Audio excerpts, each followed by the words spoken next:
Nyina ekyama kimu kinjagala okugamba gwampuliriza oba nnengera. Sagala weddemu weteeko stress, sagala weddemu kwemenya gwe gwali awandaba ku TV yo oba ku simu yo. Saagalirako ddala kulengera mulundi na gumu ng'oddamu kwemenya mbuweeteka ku stress olw'ensimbi.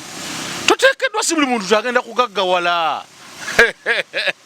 Omala biseera byabwere gwa nnengera nkubuulira. Wazza bw'ofuna ekyokulya kirye, fukamira weebaze Mukama.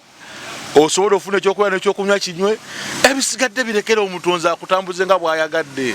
Yasima naawe abayina ennyingi, naawe yasimye okuteekawo wooli, wazza weyagalire wooli kuba waliwo munna ali mu ddwaliro tasobola yadde okulya naye gati goli mukweyana mbu oyagala kawumbi kaaki.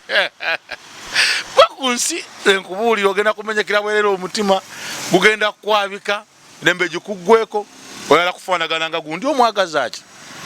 Tambulira ku peesi yo byekyokulya kyo va ku nsi gireke, tomenyeka nayo gireke etambule nga bweyagala otambula. Bw'onoddawo ne weemenya genda kuluma omutwe gwe kennyini gwe ngamba gwandaba.